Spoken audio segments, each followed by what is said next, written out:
तो बेटा कल हमने किया था physical events of the fertilization, और फिजिकल इवेंट्स में हमने कल क्या कहा था? हमने ये कहा था कि स्पर्म ह्यूज अमाउंट्स में प्रोड्यूस किए जाते हैं, वेजिना के अंदर जाते हैं, न्यूट्रलाइज सीमन जो है वो उसके इन्वायरमेंट को न्यूट्रलाइज करता है, उसको एल्कलाइन यानी थोड़ा सा एसिडिटी लेस करता है, रिड्यूसेस द एसिडिटी, ताकि स्पर्म्स जो है वो वहाँ सर्वाइव कर सके। और स्पर्म जब हमने देखा था कि किस तरह से जो सीमन के कंपोनेंट्स हैं और यूट्रस के कंपोनेंट्स हैं वो मिलकर स्पर्म की हेल्प करते हैं कहाँ पहुँचने में, up to the ampulla part of the fallopian tube जहाँ पर फर्टिलाइजेशन होती है। इसके अलावा हमने ये भी देखा था कि 6 घंटे का एक प्रोसेस है जिसे हम कैपेसिटेशन कहते हैं, जहाँ पर कुछ inhibitory substances like cholesterol it is removed, inhibin protein is removed, कुछ आइंस ऐड होते हैं स्पर्म्स की मेम्ब्रेन के ऊपर, they enter into the sperm membrane and makes it more permeable. और वो कौन से आइंस थे? Calcium ions. अब हमने ये देखा था कि फिजिकल इवेंट्स में वो कैसे पहुंचा, और जैसे वो उसके साथ पहुंचा और हमने कहा था लगभग 100 के करीब, 100 से 200 स्पर्म्स जो है वो सिर्फ एम्प्यूला पार्ट तक पहुंचते हैं, और जब वो पहुंचते हैं तो वहां पर वो एंटर कर जाते हैं ओवम के अंदर, और फिर उसकी जो सस्पेंडेड डिवीजन होती है उसको कंप्लीट करते हैं इन द जाइगोटस फॉर्म। ये फिजिकल इवेंट था। अब यहाँ पर मैंने कुछ पहले से लिख कर रखा है ताकि थोड़ा क्लास का टाइम बच जाए। That is the chemical events in fertilization. और जब हम केमिकल इवेंट्स फर्टिलाइजेशन की बात करते हैं तो यहाँ पर हमारे पास कुछ स्टेप्स हैं। The number 1 step is acrosome reaction. तो चलिए हम सबसे पहले आज हम स्टार्ट करते हैं बिना टाइम वेस्ट किए एक्रोसोम रिएक्शन। देखिए आप जानते हैं कि एक्रोसोम क्या है? हेड रीजन है। It is present in the acrosome part is present in the head region of the sperm, वो हम पढ़ चुके हैं। अब इस एक्रोसोम के पास होता क्या है? बहुत ही इंपॉर्टेंट हिस्सा है, क्योंकि यही एक्रोसोम जो है इस स्पर्म को, जो यहां पर ये स्पर्म यहां आपको दिखाई देगा,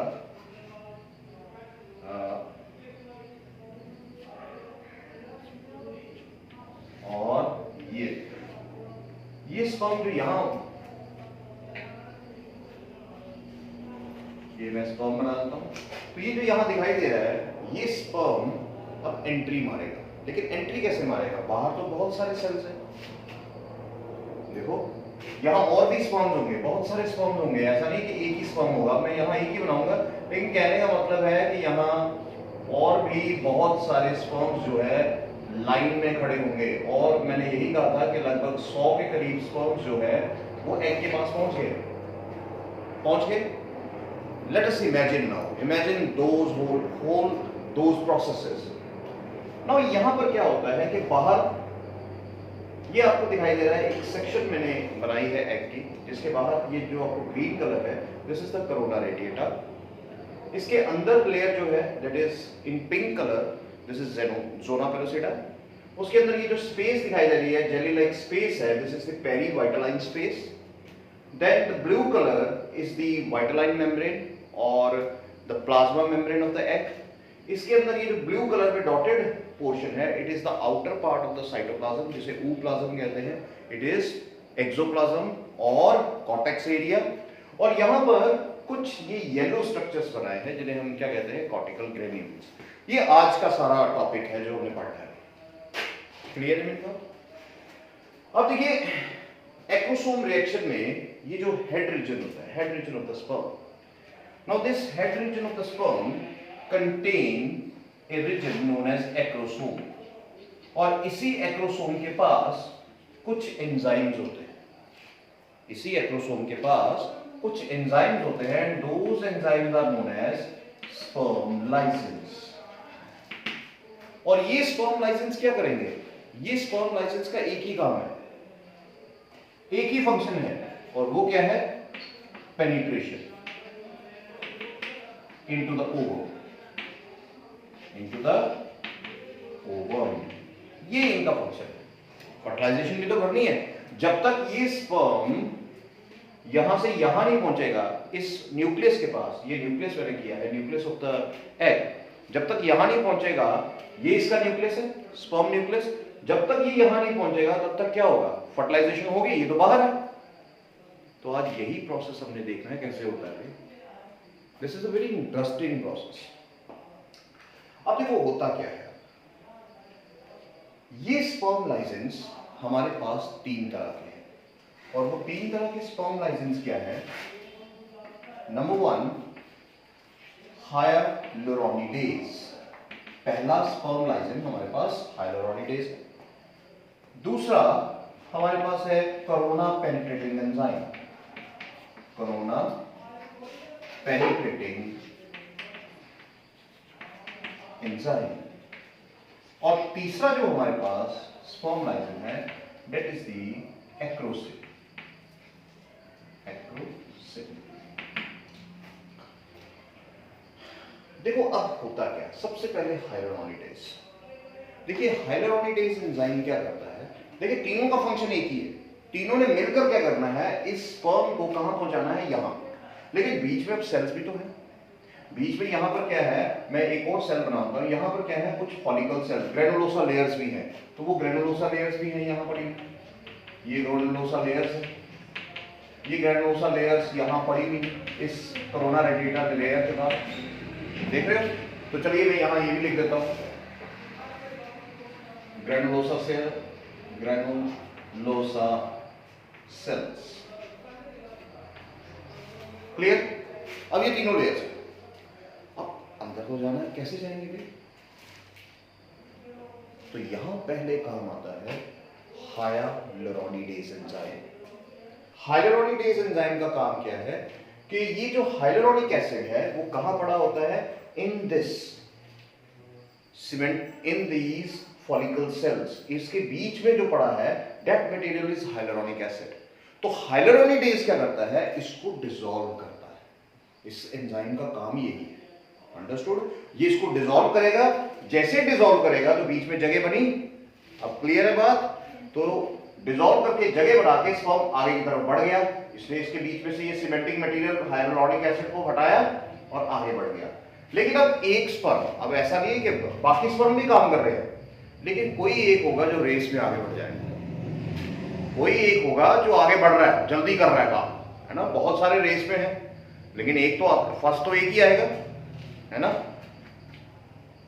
अब क्या होगा कि जैसे ये स्पर्म आगे बढ़ेगा तो दूसरे एंजाइम की बारी आई, वो है कोरोना पेनिट्रेटिंग एंजाइम। और ये कोरोना पेनिट्रेटिंग एंजाइम क्या करता है, ये किस लेयर को डिसॉल्व करेगा, नाम से ही पता लग रहा है, it dissolves the corona radiata layer. ये किसको डिसॉल्व करेगा, it dissolves the corona radiata layer, very important part. ये इसको डिसॉल्व करेगा, आगे बढ़ गया स्पर्म, थोड़ा सा और आगे बढ़ा तो बढ़ाएं इसको आगे। अब इसको जैसे ही इसने डिसॉल्व किया, इट मूव्स फर्दर, ये डिसॉल्व होगी, क्योंकि स्पर्म की एंट्री हमने कहां से करवानी है, मैं यहां से क्यों आया हूं, क्योंकि जिस साइड न्यूक्लियस होता है that pole is the animal pole, और मैमल्स में याद रखिए जो स्पर्म है वो कहां से एंट्री करता है, आल्वेस्पर्म, क्योंकि यहां पर कुछ केमिकल रिसेप्टर्स होते हैं, उसे ये पता लग जाता है कि यहां पे आसान रास्ता है, तो वहीं से जाता है। तो अब क्या हुआ, ये स्पर्म अब कुछ आगे बढ़ गया, ये देखिए आगे बढ़ गया, इसने इस लेयर को भी डिसॉल्व किया। Now the third is acrosin, third is acrosin. अब जैसे ये एक्रोसिन के पास पहुंचता है तो यहां देखिए सबसे पहले इंपॉर्टेंट चीज क्या है, द रिसेप्टर्स।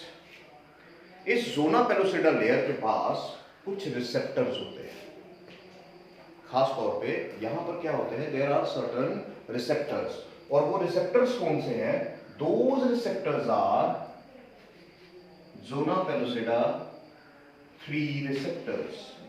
हालांकि ज़ोना पेलोसिडा 1, 2 एंड 3 रिसेप्टर्स होते हैं, तो हम यहां यही रखेंगे ZP3 रिसेप्टर्स होते हैं। देयर आर ऑल्सो, चलिए लिख देते हैं, ZP1 also, ZP2 and ZP3 receptors. अब ये रिसेप्टर्स कौन से हैं, ये रिसेप्टर्स क्या करेंगे? ये रिसेप्टर्स ये पहचानेंगे कि स्पर्म अपना ही है, अपनी ही स्पीशीज का, किसी और का तो नहीं। क्योंकि देखिए, there was a scientist Lillie, और उसने बड़ी ही एक अच्छी थ्योरी दी थी, फर्टिलाइजिंग एंटी फर्टिलाइजिंग रिएक्शन, जो आगे हम पढ़ने वाले हैं, और इसी के बीच में मैं इसको कंप्लीट कर रहा हूं। अब देखो होता क्या है कि यहां पर कुछ रिसेप्टर्स पड़े हैं। चलिए मैं इस तरह से बनाता हूं। ये ज़ोना पेलोसिडा लेयर है, और इसके ऊपर क्या है, कुछ इस तरह के रिसेप्टर्स पड़े हुए हैं। ये देखो, ये देख रहे हो बेटा, ये रिसेप्टर्स किसके ऊपर है? On the zona pellucida layer. अब बात ये है कि इसके अंदर क्या है, हमारे पास there is the egg membrane. इसके अंदर क्या है? Egg membrane. स्पर्म जो है वो सीधा आता है, स्पर्म के पास क्या है, यहां पर इसके टिप पर there is present a another receptors. ये देखिए, ये रिसेप्टर जो है, और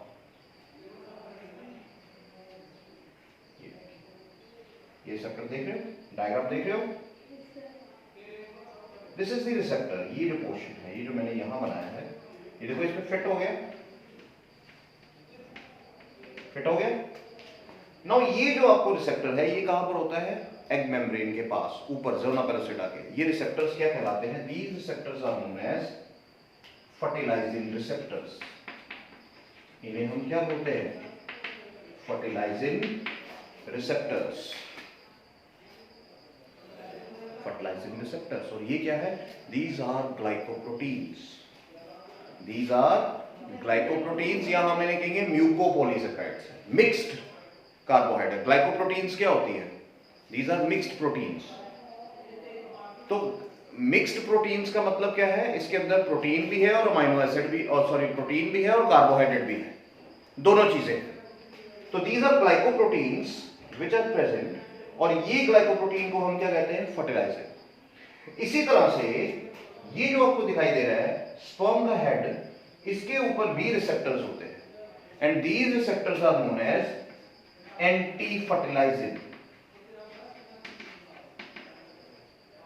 एंटी फर्टिलाइजिंग रिसेप्टर्स। अब ये फर्टिलाइजिंग और एंटी फर्टिलाइजिंग के बीच में क्या होती है? रिएक्शन। ये फर्टिलाइजिंग और एंटी फर्टिलाइजिंग के बीच में क्या होगी? रिएक्शन होगी। और ये रिएक्शन तभी होगी बिल्कुल ताले और चाबी की तरह। पर्टिकुलर ताला जैसे पर्टिकुलर चाबी से होता है, इसी तरह ये अटैच होंगे, पहचानेंगे कि भाई ये वही स्पर्म है जो हमें चाहिए। ऐसा नहीं कि यहां और स्पर्म नहीं जुड़ते, यहां पर भी जुड़ेगा, यहां पर भी रिसेप्टर होगा, ये देखो यहां पर भी स्पर्म जुड़ेगा, और यहां पर भी ये देखो रिसेप्टर है, ये इधर आ गया, ये स्पर्म, ये देखो। और एक रिसेप्टर जो एक फर्टिलाइजिंग है, it is believed that 1 to 3 sperms join with each fertilizing molecule। 1 से 3 मॉलिक्यूल जो है स्पर्म के, वो किसके साथ जुड़ते हैं? एक फर्टिलाइजिंग मॉलिक्यूल के साथ जुड़ते हैं। तो आप देखिए यहां हमने जोड़ दिए। अब होगा क्या? अब देखो यहां क्या होगा कि जैसे ये इसको एक्सेप्ट करेगा, अब जैसे ही इसने फर्टिलाइजिंग एंटी फर्टिलाइजिंग रिएक्शन हुई, एक्रोसिन रिलीज कर दिया जाएगा, है ना? रिएक्शन तो होगी भाई। अब एक्रोसिन को रिलीज किया जाएगा। एक्रोसिन जैसे रिलीज होगा तो ज़ोना पेलोसिडा भी टूटेगी, डीजनरेट होगी और रास्ता बनाएगी। बनाए रास्ता यहां। चलिए अब देखो, ये जो वो बात मैं अभी कह रहा था, इसीलिए मैंने सेपरेट बना दिया। अब ये रास्ता यहां बनेगा, देखिए ये रास्ता बना, और अब ये स्पर्म आगे और बढ़ जाएगा, एक और बढ़ गया, लोग ये स्पर्म आगे आया और यहां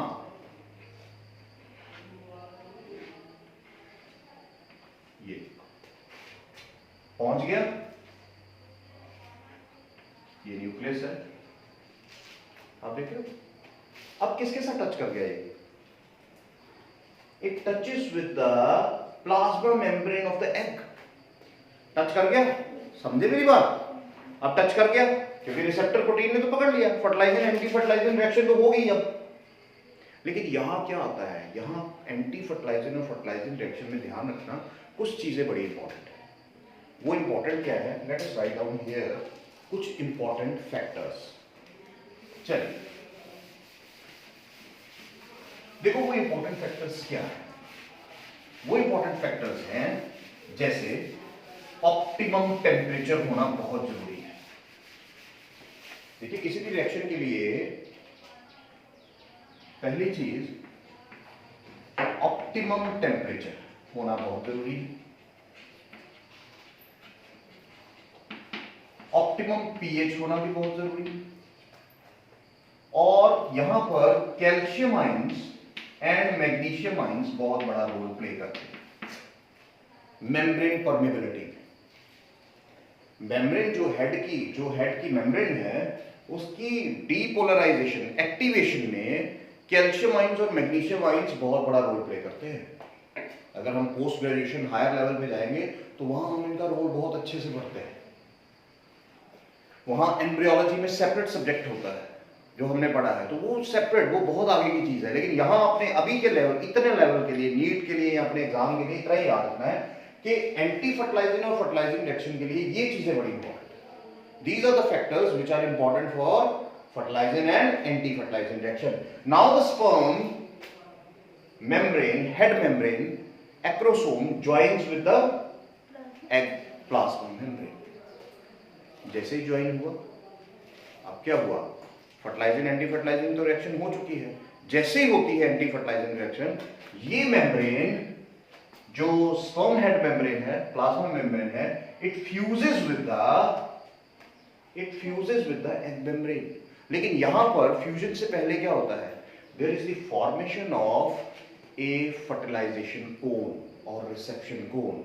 वो कोन क्या है? वो कोन क्या बनती है? इस तरह से, वो इस तरह से बनती है और स्पर्म इसके बीच में आ जाएगा इस तरह से। एग मेम्ब्रेन क्या करेगी? ऐसे अपने आप को खोल देगी ताकि क्या हो कि it can receive the sperm, whole sperm. तो देखिए कैसे, लेट अस सी हियर कि ये किस तरह से इसको रिसीव करती है। देखो, now let us remove this. Now यहां पर ये बहुत ही देखो समझने वाली बात है। अगर आपको ये समझ आ गया, ये अब यहां पर कोन जैसी बना है, ये कुछ इस तरह से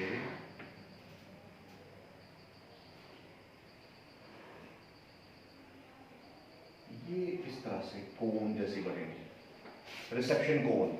और ये कोन इसको कवर कर लेगी और क्या हो गया? ये मेम्ब्रेन इसके साथ फ्यूज कर गई। ये देख रहे हो, ये फ्यूज कर गई। तो ये जो इस तरह से कोन बनी, ये क्या है? This cone is known as reception cone और फर्टिलाइजेशन कोन, और फर्टिलाइजेशन कोन। अब क्या होगा? नाउ ये स्पर्म का हेड और मिडल पीस एंटर कर जाएगा। स्पर्म का हेड, नेक और मिडल पीस एंटर कर जाएगा किसमें? वो एंटर करेगा इस न्यूक्लियस के पास एंटर कर जाएगा। और जैसे ही वो एंटर करेगा, पीछे क्या रह जाएगा? पीछे सिर्फ स्पर्म की टेल रह जाएगी। इट रिमेन्स आउटसाइड, वो बाहर ही रहती है। अंदर क्या चला जाता है? अंदर सिर्फ स्पर्म का हेड, नेक और मिडल पीस ही अंदर जाता है। क्लियर मेरी बात? लेकिन जैसे ही अब स्पर्म अंदर गया, चलिए ये स्पर्म, ये जो स्पर्म था, लास्ट पार्ट हम इसको देख लेते हैं। जैसे ही ये स्पर्म अंदर गया, चलिए हम इसको अंदर ले जाते हैं और ये जो स्पर्म था अंदर पहुंच गया। मान लेते हैं इसका ये न्यूक्लियस है, स्पर्म का न्यूक्लियस इस कलर से बनाते हैं। ये पार्ट जो है, ये स्पर्म का हिस्सा जो है अंदर चला गया। और यहां पे इसका आ गया ये न्यूक्लियस ब्लू कलर, ये अंदर चला गया। अब पीछे क्या रह गई, टेल बाहरी रह गई, टेल बाहरी रह जाती है। अब क्या होगा, अब ये दूसरा स्पर्म भी तो लाइन में लगा है, ये भी तो जा रहा है। अब क्या होगा, दो दो स्पर्म थोड़ी ना फ्यूज करने हैं। इमीडिएटली क्या होगा, यहां पर कुछ इस कॉर्टेक्स रीजन में आपको ये येलो कलर में कुछ ग्रेन्यूल्स दिखाई दे रहे हैं। नाउ ये जो ग्रेन्यूल्स हैं, these granules are cortical granules. और ये कॉर्टिकल ग्रेन्यूल्स क्या करते हैं, दे सिक्रीट कॉर्टिकल सिक्रीशंस। ये कॉर्टिकल ग्रेन्यूल्स क्या करते हैं, कुछ प्रोटीनियस सिक्रीशंस छोड़ते हैं with the help of exocytosis. हम जानते हैं एक्सोसाइटोसिस में चीजें जो है बाहर जाती हैं, सिंपल भाषा बाहर जाती हैं। तो ये क्या है, ये कुछ अपनी सिक्रीशंस जो सिक्रीट करते हैं, तो ये सिक्रीशंस कहां जाती हैं, दे बाय एक्सोसाइटोसिस वो बाहर जाएंगी। यहां ये देखो, ये देख रहे हो वाइटलाइन स्पेस में, पेरीवाइटलाइन स्पेस में ये ज़ोना पेलोसिटा के अंदर इस तरह से इकट्ठी हो जाएगी। और जब इकट्ठी हो जाएगी तो अब क्या होगा, अब देखो क्या हो रहा है, इन्होंने सिक्रीशन छोड़ी अपनी सारी कॉर्टिकल ग्रेन्यूल्स में, और ये क्या हुआ, there is thickness of zona pellucida. Zona pellucida क्या हो गई, थिक हो गई। Now this thickness, this membrane which is formed by cortical granule secretion, it is known as fertilizing membrane, fertilizing membrane, और या इसे कहते हैं cortical membrane। और इसका काम क्या है, it hardens, it hardens the zona pellucida। क्यों, so that to prevent polyspermy, ताकि एक से ज्यादा स्पर्म्स जो है वो इस एग के साथ अब फ्यूज ना हो सके। क्योंकि आगे भी तो काम चलाना है कि नहीं, आगे काम चलाना है कि नहीं, कि स्पर्म ही फ्यूज करते रहेंगे। अब जो एक स्पर्म फ्यूज हो गया, अब ये फर्टिलाइजेशन मेम्ब्रेन बन गई, अब इसके बाद कॉर्टिकल मेम्ब्रेन बन गई, अब कोई स्पर्म अंदर नहीं जा सकता, यानी दरवाजा बंद, जो बाहर रह गए। यानी आप देखिए कहानी का, अब आगे हम एक्टिवेशन ऑफ ओवम होगा, लास्ट हम कल खत्म करेंगे, लेकिन कहानी का नटशेल क्या है कि 200 से 300 बिलियन स्पर्म में से एक ही सिर्फ विनर रहा, है ना, एक ही विनर रहा। तो ये याद रखिए कि इसी तरह से जिंदगी की भी रेस होती है। जैसे हम लोग रेस में लगे हुए हैं अच्छे से अच्छा पढ़ाने की, अच्छे से अच्छा करने की, इसी तरह से आपको भी उसी रेस में लगना है। और अगर लगे तो एक दिन फ्यूजन हो जाएगी, कामयाब हो जाओगे, और अगर नहीं हुई तो फिर तो बाकी काम है ही है आपके पास, है ना।